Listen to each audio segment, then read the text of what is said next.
What's going on, everyone? I'm just a typical, average American here today to react and learn about Norway's government coalition collapse.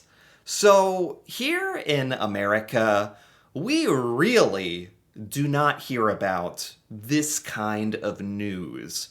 But in a video that I did a few days ago, I learned that the Norwegian government is having some major changes. So today, I want to learn all about this Labour Party, Centre Party breakup, and basically everything else about this, because as an American, I feel a little out of the loop. I feel like I don't understand everything about this very, very important government situation happening in Norway. So let's take a look. In late January, after months of infighting, Norway's centre-left governing coalition finally collapsed. This probably doesn't come as a surprise to many in Norway, as the government, led by Labour Prime Minister Jonas Gahr Støre, had grown increasingly unpopular over the past couple of years due to scandals and infighting. So, this was pretty shocking for me to hear about, but I guess if you're Norwegian, this is not surprising at all. You guys all kind of knew about this. Okay. A recent dispute over energy even caused the anti-EU Centre Party to exit the government a few weeks ago. Wow. However, since the collapse of Store's coalition, there seems to have been a renewed optimism in some parts of the Norwegian left, and some early polls have even shown a major boost for Labour, with the party able to reset as a Labour-only minority government. Wow, interesting. I thought this was just bad news for the Labour Party. I even did a video just before this video learning about how in Norway the Labour Party might not even win the next election, right? There might be a different prime minister. So now I'm hearing in this video that after this coalition breakup, the Labour Party became a bit more popular, like it had a chance to reset. And they're just kind of running the show now, I guess. So in this video, we'll explain why Norway's coalition collapsed, the recent energy debate, and whether Store's new cabinet can recover before the next parliamentary election. Okay. So this is by TLDR News, a really great YouTube channel that talks about a lot of news that I have no idea about. So this is great. We're getting remarkably close to 1 million subscribers, and currently... Oh yeah, and of course, check them out. I want to give them a lot of credit for making this video. Today. First though, let's take a look at some recent political context. At the last parliamentary election in 2021, the centre-left Labour Party finished first with 26.3% of the vote share, followed by the centre-right Conservative Party with 20.5%. In third was the agrarian anti-EU Centre Party with 13.6% of the vote. In fourth was the right-wing Progress Party with 11.7%. And in fifth was the left-wing anti-EU Socialist Left Party. Wow, so the Progress Party only had 11% of the vote in 2021. That was four years ago. Now the Progress Party might win the next election, right? Man, how times have changed.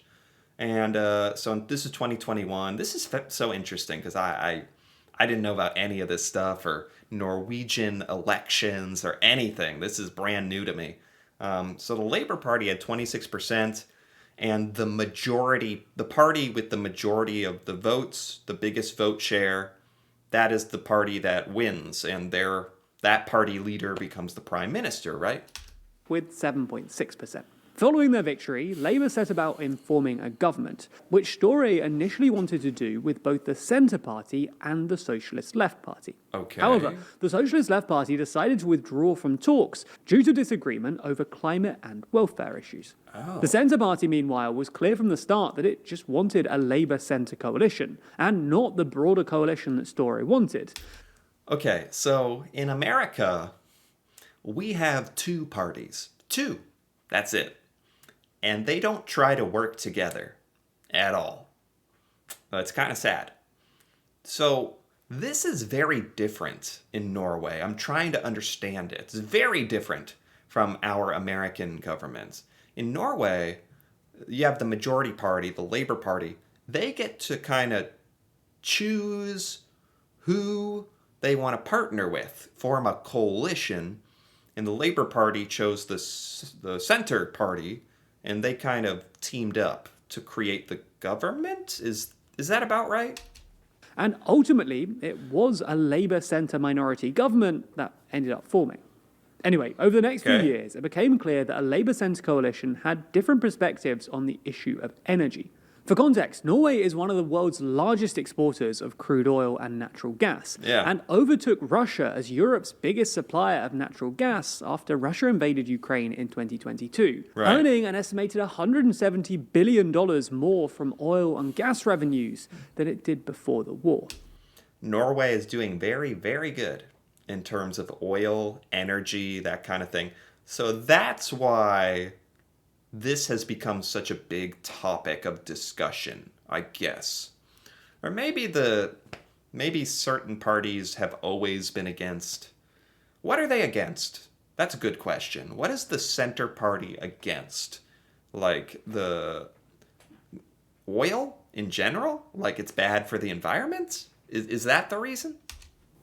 As well as being a major exporter of fossil fuels, Norway is also a big producer of hydropower, which it relies on predominantly for its own electricity. Right. In fact, around 90% of Norway's total electricity comes from hydropower. Wow. And almost half of Europe's total reservoir capacity is in Norway. Wow. Norway also exports hydropower to the EU via electricity interconnectors to Denmark, the UK, and Germany. And in the past few years, this has increased significantly. I knew Norway does some hydroelectric.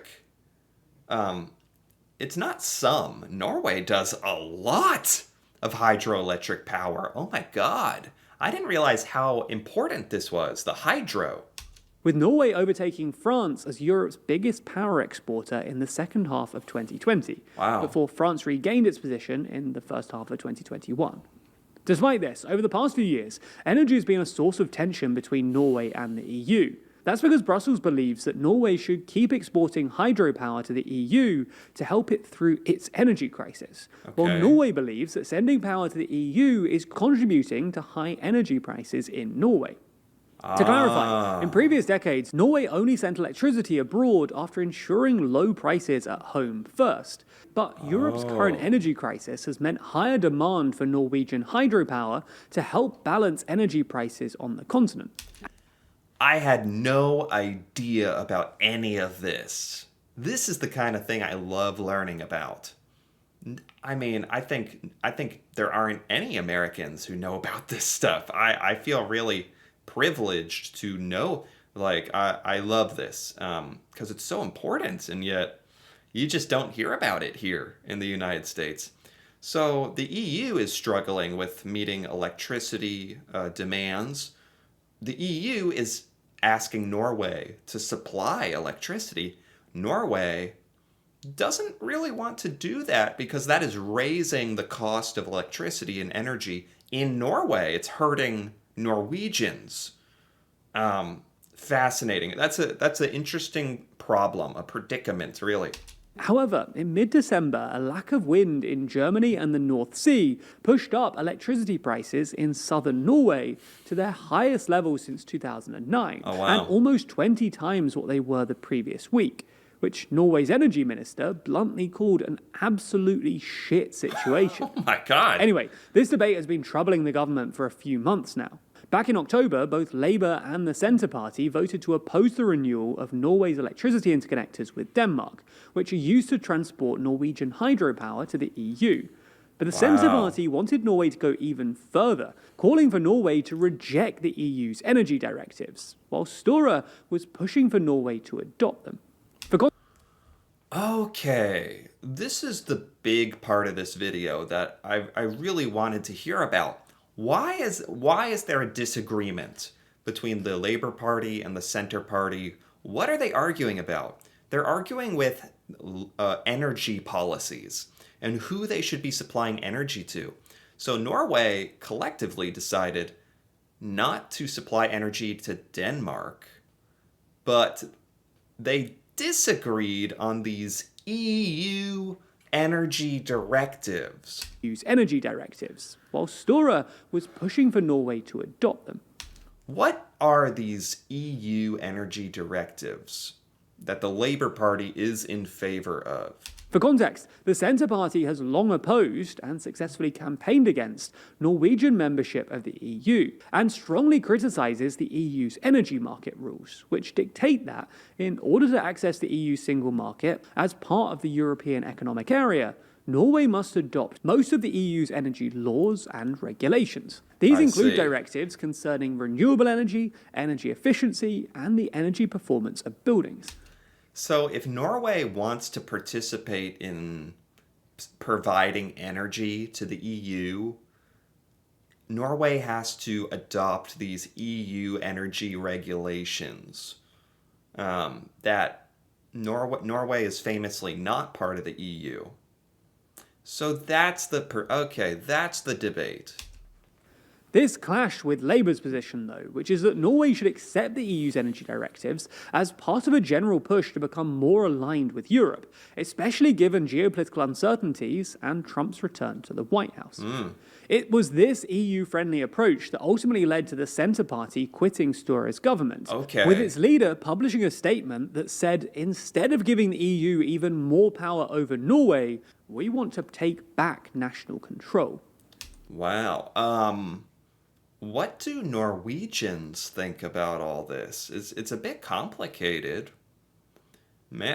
On one hand, the Labour Party wants to... Do they want to join the EU or just adopt the EU regulations so that you can do more business with the EU?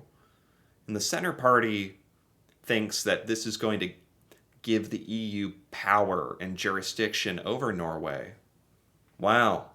I wonder what... if you're a Norwegian, feel free to leave a comment over what you think about this debate. That'd be very interesting to hear about. So, after the collapse of the Labour-Centre coalition, where does this leave Norway now? Well, Stora has put together a new cabinet, made up purely of Labour ministers, which plans to continue as a single-party minority government until the next parliamentary elections on September 8th. Wow. One new appointment, the surprise return of former NATO chief and ex-Prime Minister Jens Stoltenberg as finance minister, has caught the most international attention. Yes, this was in the news video that I did a few days ago, that Stoltenberg was returning. And so the Labour Party is just going to be the Labour Party, just running the government. All of the cabinet is now Labour Party ministers. Wow, this is a big shakeup, right?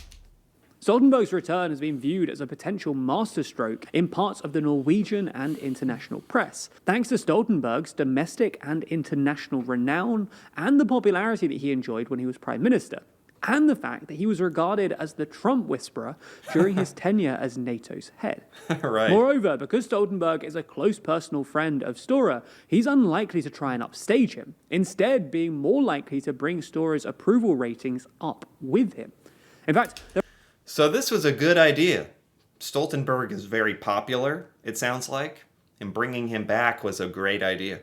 There are already some early signs that the new pure Labour cabinet has had a surge in support, with one shock poll published last week showing Labour's polling jumping more than 10 points in a month to first place. And then another poll backed this up, showing them up more than 8 points and also reclaiming first place. Okay, wow, this is a major change. Based on the video I watched the other day, it was talking about how the Progress Party was rising in the polls. Norway was starting to lean more right on the political spectrum. This is more up to date, and this shows that the Labour Party has had a massive comeback. Norwegians love what's going on, apparently. This has changed a lot of Norwegians' opinions. Their popularity has risen with the Labour Party. just because of this. So, can this last? Well, it's definitely given a major boost of much needed confidence to Labour, and is a major break from the polling trends we saw through the back half of 2024. However, it's of course too early to say whether the so-called Stoltenberg effect will be a temporary phenomenon or a longer lasting one. Right. As some analysts have suggested, the Centre Party's withdrawal from government could well help its own polling too, as they may win back voters from the fellow Eurosceptic Progress Party. Okay. For Labour, though, it's a chance to reset as a purely Labour government. Okay. And an opportunity to appeal to other parties across the political spectrum to pass measures. You know, in America, we don't have a Labor Party, so I'm not even completely sure what they stand for exactly. But it seems to be like a slightly left-leaning party. Anyway, just something I was thinking about. Including EU directives. Labour have made clear their intention to campaign on turning off the electricity interconnector to Denmark in 2026, Wow. but also improve cooperation with the EU, UK, and Norway's neighbours on issues like defence and security, which does seem sensible given the current geopolitical environment and the fact that support for joining the EU is slowly rising in. Oh. So the Labour Party is in favor of more international cooperation with Europe, maybe even joining the EU? What? Wow. Norway. Ultimately, we're 7 months away from Norway's next parliamentary election, but as things stand, Store's Labour government might not be as done for as it previously seemed, which could be a little irritating for some on the political spectrum. But irritation is something that those of us who shave regularly are all too used to. What is this? This is an ad for shaving? How did they slip this in here? Is that it? Is that the end of the video? That's it. Okay. That was an interesting way to end. There you go. Oh, I loved this. I feel like I have a much, much better understanding of what's going on in Norway and the Norwegian government. You know, there were comments on my video trying to explain some of this stuff, and that was very helpful, but this really cleared up exactly what the debate is, why the Norwegian government coalition broke up the Centre Party and the Labour Party, and informed me now that the Labour Party is not necessarily going away. Now it's like a toss-up between the Progress Party and the Labour Party, it sounds like, and it's going to be very interesting because they said Norwegian elections are coming up later this year. Yeah, I didn't know anything about Norwegian politics or at all. I don't think any Americans really do. So this was really informative, really fun for me to learn about. Anyway, if you enjoyed this as well, feel free to give this video a like or leave a comment. If you're Norwegian, this affects you. So feel free to give your opinion on any of this political stuff happening in Norway. That'd be very fun to hear about. And if you're interested in more videos like this, me reacting to Norway and learning about Norwegian culture, feel free to subscribe for more. And until then, thanks for watching, and see you next time.